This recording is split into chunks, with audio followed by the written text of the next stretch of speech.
I pozdrav svima, dobrodošli u moj novi video i u ovom videu crtamo lika iz Kyokai no Karno Kyokai.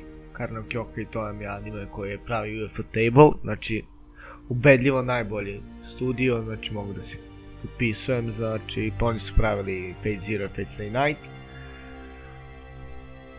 Ona vam je lik koji je dobila moći kada je doživjela saobraćajnu nesreću ili on dobio moći kao može da vidi smrtnu tačku bilo čega napravljenog, bilo čega živog. Ne znam da li ste čitali Shingetsu no Hime, tamo isto ovaj koji se zvao Shiki, samo što je bio muško. On nije mogu da vidi život svakog bića, već on je bio sam bog. Ne znam kako da vam objasnim, ali nebitno je, vi ne čitate mangi, uglavnom vi gledate anime.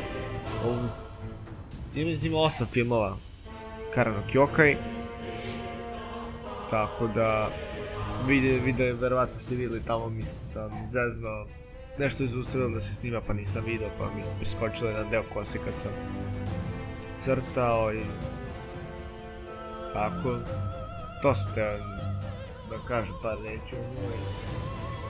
I to je bilo to, vi nastavite gledajte video i pozdrav, vidimo se u sljedećem.